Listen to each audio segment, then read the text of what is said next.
Olá pessoal, tudo bem com vocês? Estamos aqui de volta no Renologia, mas antes de tudo eu preciso fazer um pequeno aviso, né? Tá um dia lindo lá fora, mas nós temos obra no vizinho de cima, obra no terreno do lado, então pode acontecer de vocês escutarem alguns pequenos barulhinhos, como batidas, serras e por aí vai. Não se espantem, o mundo não está sendo destruído, não é uma invasão alienígena, é apenas uma questão de obra e a gente sabe que obra pode ter um potencial barulhento muito grande. Tá? Então eu não sei se o microfone acaba captando, acredito que não, ou faz uma captação bem leve, mas pode acontecer da gente ter aí alguns sons estranhos no meio do nosso vídeo, certo? Hoje é o dia da gente continuar no eixo de pandemias, respondendo algumas questões sobre vírus, sobre bactérias e também sobre pandemias. Eu selecionei algumas de vestibulares e de Enem para vocês, para que a gente possa discutir isso junto. Aproveita, se você é novo por aqui, inscreva-se no canal, ative as notificações e também deixa o seu like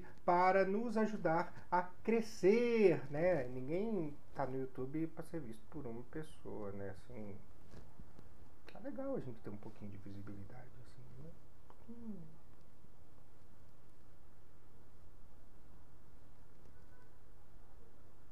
Bem, vamos lá. Vamos começar então respondendo as questões. A primeira que eu trouxe aqui para vocês é uma questão da FUVEST de 2017. O botulismo provocou a morte de 1,1 mil cabeças de gado no último mês de agosto numa fazenda em Mato Grosso do Sul. A suspeita clínica inicial foi confirmada pelo exame das amostras de grãos úmidos de milho fornecidos aos animais, demonstrando a presença da toxina botulínica, que é produzida pela bactéria Clostridium botulinum. Considerando que a toxina botulínica bloqueia a transmissão neuromuscular, a morte dos animais deve ter sido decorrente de a. Infecção generalizada, b. Hemorragia interna, c. Desidratação provocada por diarreia, d. Acidente vascular cerebral e e. Parada respiratória. Bem, já de cara, automaticamente, a gente pode eliminar a alternativa A, infecção generalizada. Por quê? Porque para ter infecção nós precisamos ter o agente infeccioso e no caso aqui nós temos exclusivamente a toxina botulínica, não a bactéria, não o Clostridium botulinum. Automaticamente não pode ser uma infecção e aí a gente já elimina a alternativa A. Bem, a própria questão fala do bloqueio da transmissão neuromuscular. Então a gente precisa compreender que a ação desta bactéria, a ação desta toxina, ela terá uma repercussão na função dos músculos, né? Na contração e relaxamento dos músculos. A única alternativa que nos traz isso é a alternativa E, que é a parada respiratória. Por quê? Porque o diafragma, que é quem controla mecanicamente a nossa respiração, ele vai estar sem o estímulo nervoso para fazer a contração, vai ter um hiperrelaxamento, como a gente até já estudou, e automaticamente a gente tem um processo de parada da respiração mecânica, certo? Para ter acidente vascular cerebral, a gente precisaria ter uma trombose, não é o caso. Para ter desidratação provocada por diarreia, a gente precisaria ter destruição do epitélio do intestino, que também não é o caso. E para ter uma hemorragia interna, a gente teria que ter aí um rompimento de vasos sanguíneos, que também não é o caso. A ação é exclusivamente neuromuscular. Então, só nos resta mesmo a alternativa E, parada respiratória. Até vou falar para vocês, se você acertou, se você errou, né? Todas as questões que eu vou trazendo aqui para vocês, deixa aí no comentário, fala como que você foi, tá? Dá esse feedback, beleza? Vamos continuando com as nossas questões. A próxima questão é da Universidade Estadual do Ceará, também do ano de 2017. Vírus são organismos biológicos que se apresentam de variadas formas na natureza, causando inúmeros problemas aos seres humanos. Sobre os vírus, pode-se afirmar corretamente que a. São denominados bacteriófagos quando infectam seres eucariontes. B. Se reproduzem obrigatoriamente no interior celular, sendo compostos por um ácido nucleico protegido por um envoltório sempre proteico. C. Sobrevivem e se reproduzem somente em meio intercelular, provocando as conhecidas viroses. Não provocam doenças em vegetais, pois suas proteínas apenas reconhecem células animais.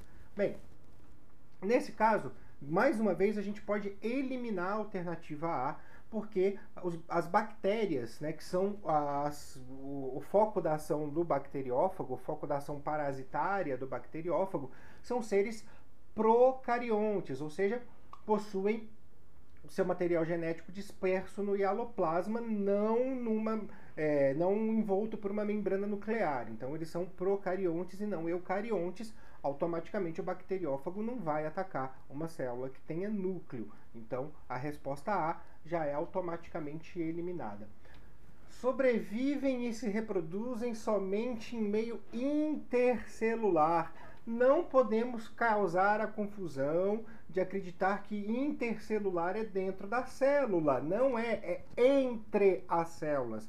Eles sobrevivem sim em meio intercelular, naquela forma de capsídeo e material genético. Porém, eles não se reproduzem nesse meio. Eles precisam entrar na célula para poder utilizar a estrutura celular e a estrutura metabólica da célula para poder se reproduzir. Então, acaba tendo uma pegadinha aí, porque eles não vão se reproduzir em meio intercelular. Mas sim, provocam também as conhecidas viroses. Então, nos sobra como correta a resposta B. Se reproduzem obrigatoriamente no interior da célula, sendo compostos por um ácido nucleico protegido por um envoltório sempre proteico. O capsídeo, como a gente já conversou, é sempre uma estrutura formada por proteínas, que são os capsômeros, né? Um conjunto de proteínas chamadas capsômeros que forma o capsídeo. Isso é uma estrutura obrigatória.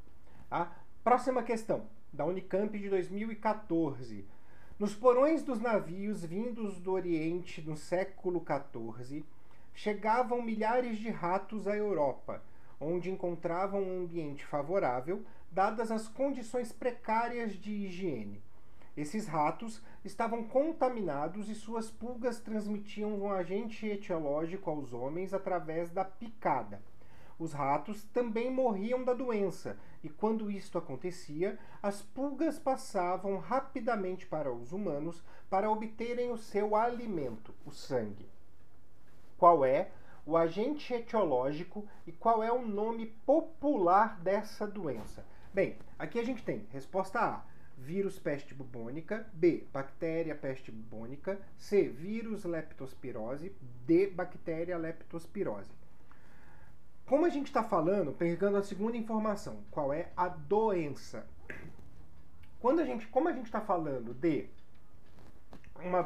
uma doença que é passada pela pulga do rato, quem é transmitida pela pulga do rato é a peste bubônica. A leptospirose, ela é transmitida pela urina do rato que está contaminado. Ou seja, se a gente estivesse num quadro de enchente, por exemplo, a gente poderia sim falar de leptospirose. Mas, como a gente está falando da pulga do rato, nós temos a peste bubônica, tá? Então, a gente fica entre as alternativas A e B, porque a C e a D automaticamente são descartadas. Bem, vírus ou bactéria? A peste bubônica ela é causada por uma bactéria chamada Yersinia pestis. Automaticamente, a gente tem aí como resposta correta a alternativa B, tá? Bactéria peste bubônica.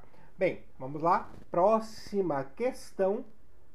Essa é do Enem 2017. Essa questão ela vai tratar um pouco dos meios que as drogas podem atingir as bactérias. Poxa, mas é difícil a gente saber de drogas? Não, mas se você conhece a morfologia bacteriana, ela fica bem tranquila da gente responder. Então, os medicamentos são rotineiramente utilizados pelo ser humano com o intuito de diminuir ou, por muitas vezes, curar possíveis transtornos de saúde. Os antibióticos são grupos de fármacos inseridos no tratamento de doenças causadas por bactérias. Na terapêutica das doenças mencionadas, alguns desses fármacos atuam. Então vamos lá. Eu estou falando de antibióticos. Eu estou falando de uma droga que é utilizado para causar, né, dano, para impedir uma infecção bacteriana.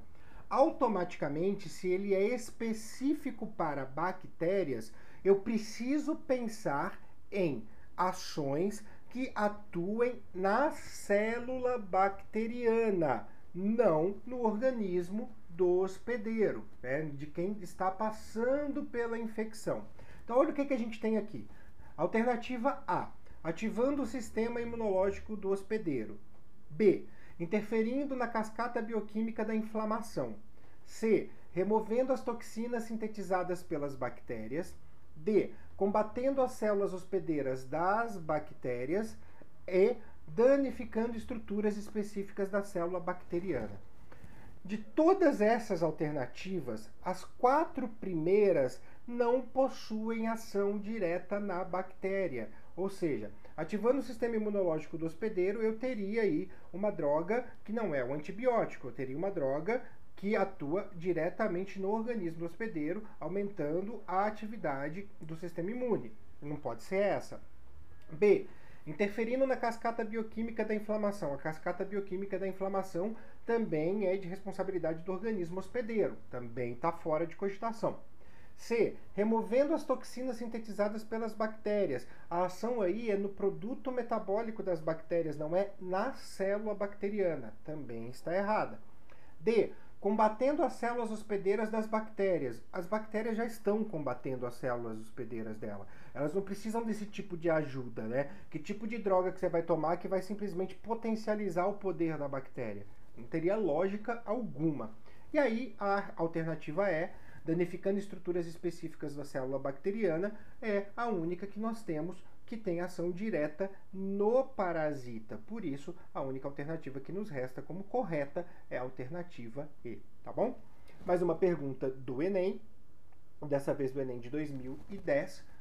O uso prolongado de lentes de contato, sobretudo durante a noite, aliado a condições precárias de higiene, representam fatores de risco para o aparecimento de uma infecção denominada ceratite microbiana, que causa ulceração inflamatória da córnea.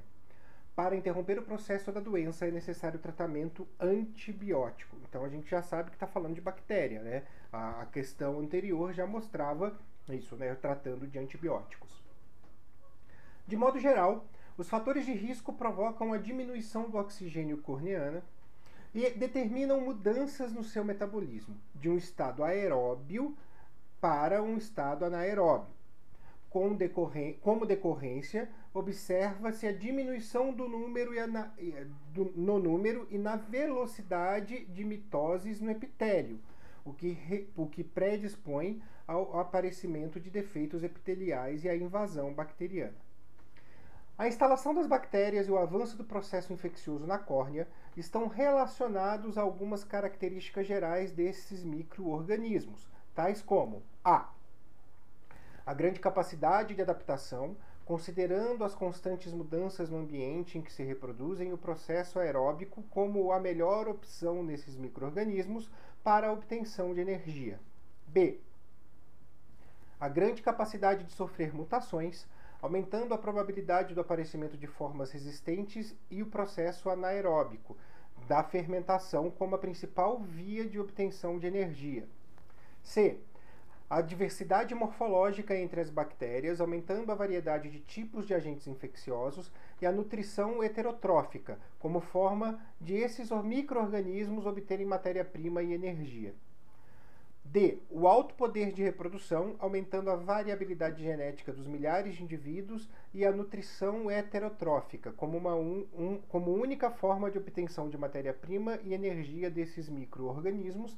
E E, o alto poder de reprodução, originando milhares de descendentes geneticamente idênticos entre si, e a diversidade metabólica, considerando processos aeróbicos e anaeróbicos para obtenção de energia. Essa é uma questão mais complicada, tá? Porque muitas das coisas que são colocadas nas alternativas fazem um grande sentido, mas existem aí, em cada uma das alternativas, uma informação que traz aí para nós a validade ou a invalidade dela. Então, vamos pegar uma por uma. A grande capacidade de adaptação, considerando as constantes mudanças no ambiente em que se reproduzem e o processo aeróbico como a melhor opção desses micro-organismos para obtenção de energia. Por que isso está errado? Porque eu posso ter bactérias anaeróbias facultativas, posso ter aerotolerantes, causando aí infecções, e que, na verdade, não possuem a via aeróbica, a respiração aeróbica, né, levando à fosforilação oxidativa, à cadeia transportadora de elétrons e produzindo água, né, com o oxigênio e os íons hidrogênios que são retirados das coenzimas como uma via metabólica principal. Então, por esse motivo, por essa alternativa conter a forma aeróbica como principal, a gente tem que descartá-la. B. A grande capacidade de sofrer mutações, aumentando a probabilidade do aparecimento de formas resistentes ao processo anaeróbico da fermentação como a principal via de obtenção de energia. Quando a gente fala da grande capacidade de sofrer mutações, e a gente tem que lembrar que as bactérias fazem divisão celular, né, pelo processo de amitose, a gente não tem uma variabilidade genética muito grande. Isso pode até acontecer pelas trocas dos plasmídios, como a gente já viu, mas no caso aqui a gente está pensando numa bactéria patogênica e pensando no seu cromossomo principal. Tá? Então, essa capacidade de sofrer mutações muito rápidas, ela tem que ser descartada. C. A diversidade morfológica entre as bactérias. Eu já paro por aí. A gente já viu formas de bactéria, né? Cocos, bacilos, espirilos, espiroquetas e por aí vai. Né? A gente tem as bactérias iguais, né? Morfologicamente iguais. Então, os cocos vão gerar cocos, os bacilos vão gerar bacilos. Então, a gente não tem uma variedade morfológica. A gente tem, na verdade, colônias de bactérias que têm a morfologia igual umas às outras. Então, já descartamos a C.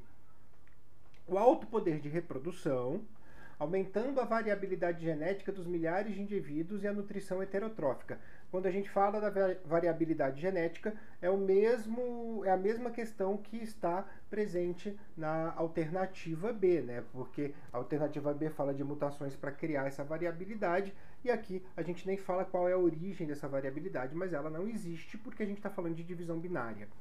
Tá? E a E, que nos sobra, então automaticamente é a correta, mas vamos entender por quê. O alto poder de reprodução, ok, originando milhares de descendentes geneticamente idênticos entre si, ok também, e a diversidade metabólica, considerando os processos aeróbicos e anaeróbicos para a obtenção de energia.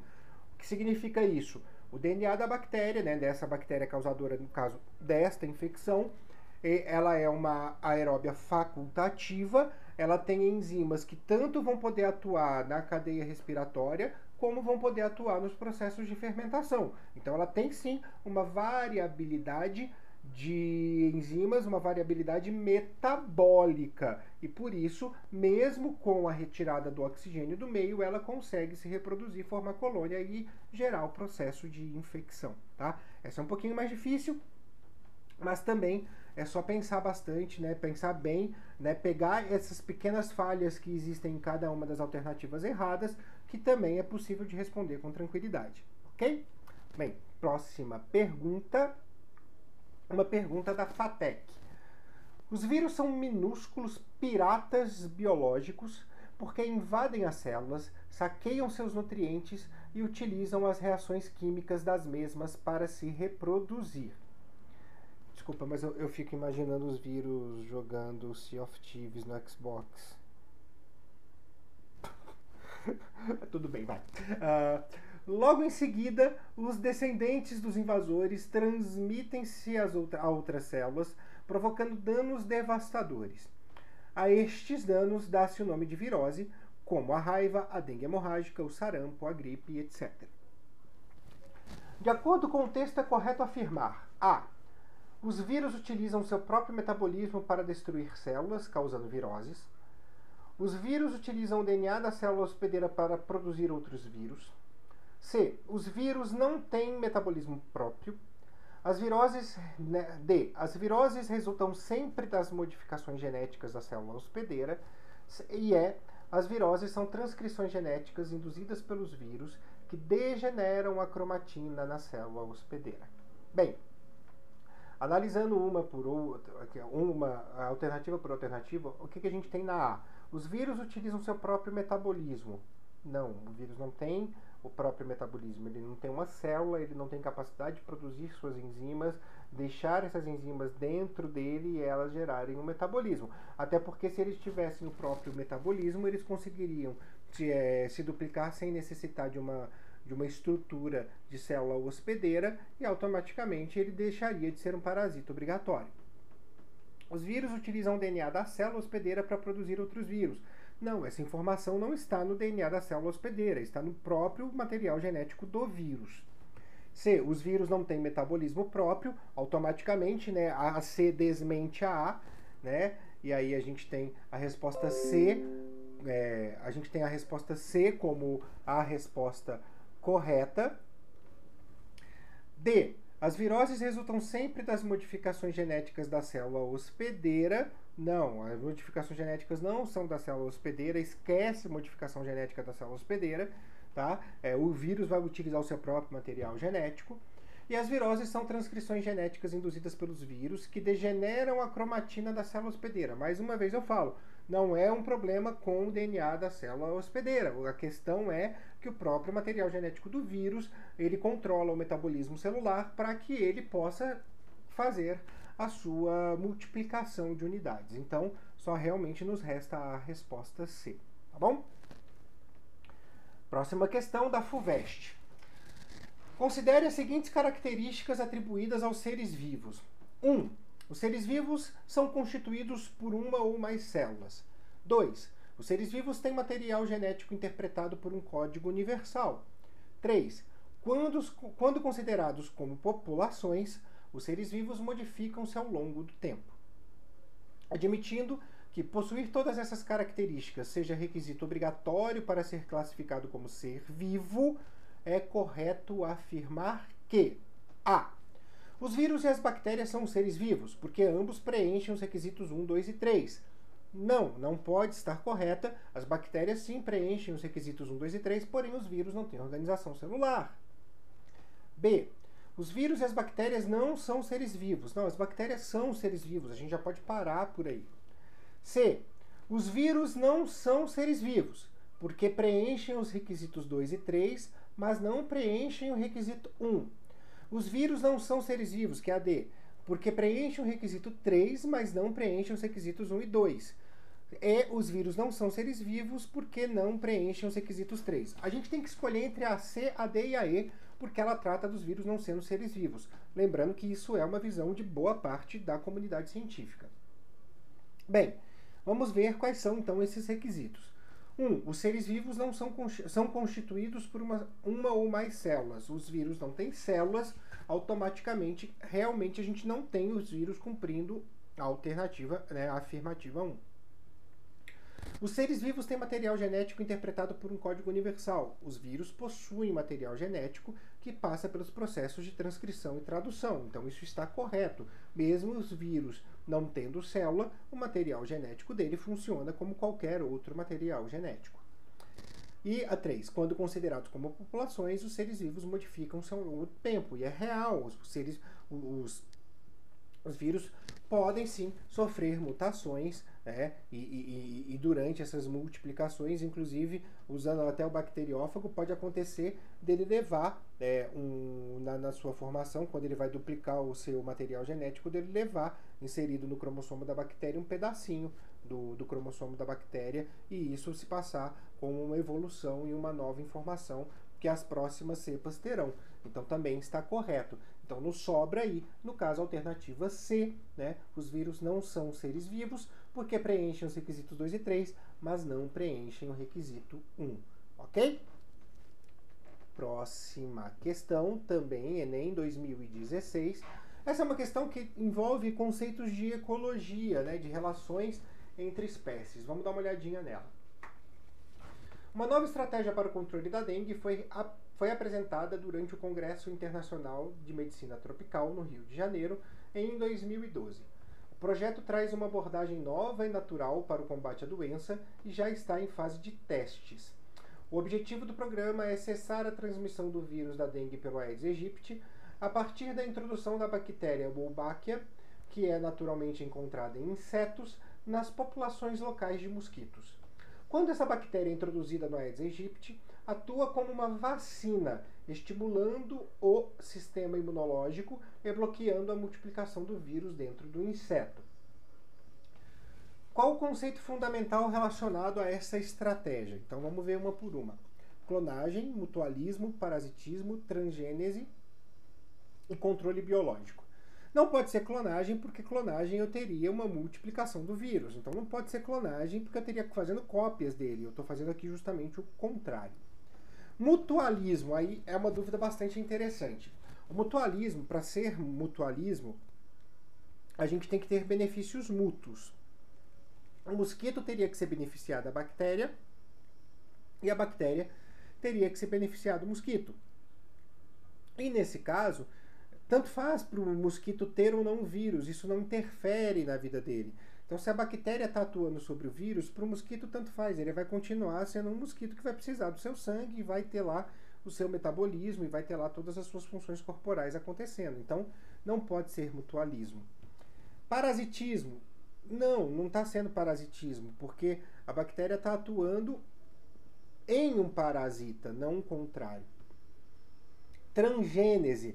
A gente não tem aí nenhuma questão que envolve genética, a gente tem uma questão que envolve um aumento do sistema imunológico, a impossibilidade da multiplicação do vírus. A gente não está fazendo uma mutação, a gente não está trabalhando uma questão de bactérias geneticamente modificadas, né? Para poder pegar e agir, né, no vírus. Então também não cabe. E controle biológico, aí sim a gente tem uma questão, a gente está controlando a população do vírus. Automaticamente, se a gente controla a população do vírus, a gente está fazendo um controle biológico. A alternativa é. Próxima questão.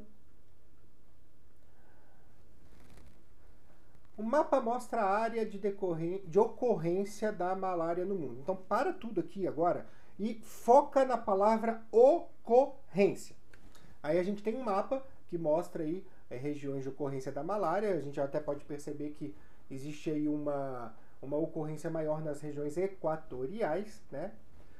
E vamos continuar. Considerando-se a sua distribuição na América do Sul, a malária pode ser classificada como A. Endemia, pois se concentra em uma área geográfica restrita desse continente. B. Peste, já que ocorre nas regiões mais quentes do continente. C. Epidemia, já que ocorre na maior parte do continente. D. Surto, pois apresenta ocorrência em áreas pequenas. E pandemia, pois ocorre em todo o continente. Bem, a gente pode observar que a área que a gente tem na América do Sul, né, focando aí uma boa parte da região norte do Brasil, focando aí outros países como Peru, como a Colômbia e tal, ela é uma doença que a gente tem ocorrências maiores na região amazônica, certo? Bem, quando a gente fala de ocorrência, significa que nós temos casos esperados desta doença naquela região. Se eu estivesse falando em aumento de número de casos por região, se eu estivesse falando em supressão do sistema de saúde por conta de uma grande quantidade de casos, se eu estivesse falando de descontrole da população do agente infeccioso, o que aumenta consequentemente o número de casos, e aí no caso da malária, o descontrole até do próprio vetor, né, do vetor, que aí a gente pega a diferença da dengue para a malária. A gente tem um descontrole da reprodução do vetor do Aedes aegypti, e aí automaticamente a gente fica mais suscetível a ter a transmissão do vírus, certo? A dengue seria endêmica se o controle populacional, se a gente tivesse uma reprodução menor do Aedes aegypti, mas como a gente deixa, e aí é por até intervenção humana, a gente deixa água parada nos pneus, nas latas, no lixo, a gente tem acúmulos aí, isso favorece a multiplicação do mosquito, e o mosquito, na maioria dos casos, contém o vírus. A gente tem sim uma questão de epidemia no caso da dengue. No caso da malária, não. A gente não está com aumento de número de vetores, a gente não está com aumento da circulação do agente infeccioso circulando na população. Então a gente tem uma questão de casos que são esperados, porque porventura algumas pessoas sim são picadas e pegam a febre terção, a febre quartã, que é um outro nome da malária, naquelas regiões. Então a gente está falando de uma situação endêmica, ou seja, a resposta A, endemia, pois se concentra em uma área geográfica restrita deste continente. Ok? Bem, espero que vocês tenham gostado. Quero saber realmente quem acertou, quem errou, quem foi bem, quem foi mal, tá? Como a gente vê, são perguntas totalmente ligadas aos processos de pandemia, à ação dos vírus, à ação das bactérias. Algumas exigem aí um conteúdinho extra, um link, uma ligação com outras áreas. Até por isso a gente divide as coisas aqui no canal Renologia com eixos temáticos para ficar melhor para vocês entenderem, tá? Então, mais uma vez eu vou falar, não esqueça de se inscrever no canal, de ativar as notificações, de deixar o seu like e na próxima aula a gente continua com o eixo de pandemias, tá? Será a hora de falar de processos imunológicos, incluindo soro e vacina. Tudo bem? Um grande beijo para vocês e até a nossa próxima aula.